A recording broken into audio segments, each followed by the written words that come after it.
युवराज नरवाहन दत्त ने कौशाम्बी लौटने की इच्छा जताई तो राजा कलिंग सेन का हृदय भारी हो गया, पर उन्होंने मुस्कुराकर स्वीकृति दे दी। उन्होंने कहा कि अब उनकी पुत्री मदन मंचुका का धर्मपति के साथ रहना है। विदाई की तैयारी भव्य थी। राजा ने खजाने खोल दिए और अपनी पुत्री को दिव्य मणियां, कभी न मैल होने वाले जादुई वस्त्र और अलौकिक आभूषण दिए। युवराज को मन की गति से चलने वाला पुष्पकयान और उनकी सेवा हेतु चुने हुए अनेक विद्याधर सैनिक भी भेंट किए। विदाई का क्षण अत्यंत भावुक था। मदन मंचुका ने रोते हुए अपने माता पिता को गले लगाया और राजा ने उन्हें याद दिलाया कि पृथ्वी पर वे विद्याधरों का गौरव बनकर जाएं। वह अपने मायावी नगर को अंतिम बार देखकर पति का हाथ थामकर खड़ी हो गईं। कुछ ही पल बाद नरवाहन दत्त अपने मित्रों और पूरे दिव्य दल के साथ पुष्पकयान में आकाश की ओर उड़ चले। रथ बादलों, हिमालय और नील गगन को चीरता हुआ पृथ्वी के विशाल विस्तार पर उतर आया। जल्द ही कौशाम्बी के ऊंचे शिखर दिखाई देने लगे। पहली बार मनुष्य लोक देखते हुए मदन मंचुका आश्चर्य में भर उठी। जब दिव्य रथ राजमहल के उद्यान में उतरा तो कौशाम्बी के सैनिक और नागरिक उस चमकते आकाशयान को देखकर तब्ध रह गए। युवराज अपने घर लौट चुके थे, इस बार एक दिव्य दल और आकाश लोक की राजकुमारी के साथ। जब चमकता हुआ पुष्पकयान कौशाम्बी के राज उद्यान में उतरा तो पूरा महल भ्रम और विस्मय में डूब गया। सैनिकों ने पहले इसे शत्रु का आक्रमण समझा, पर जल्द ही खबर फैल गई कि एक दिव्य रथ आकाश से उतरा है। सम्राट उदयन और महारानियां वासव दत्ता व पद्मावती, जो महीनों से युवराज की प्रतीक्षा कर रहे थे,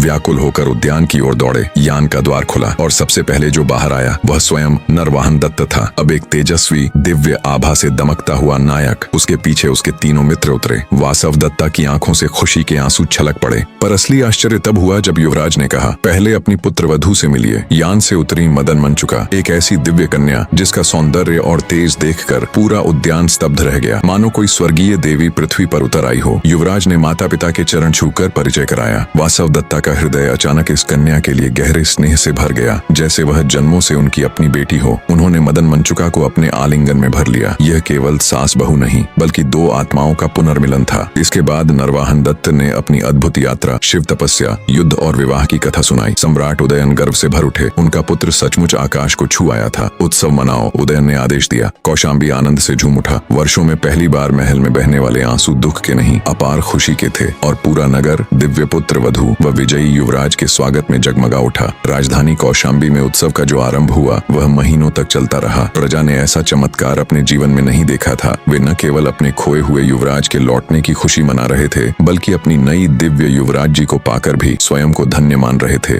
युवराज का सम्मान अब एक राजा से बढ़कर एक देवता जैसा हो गया था।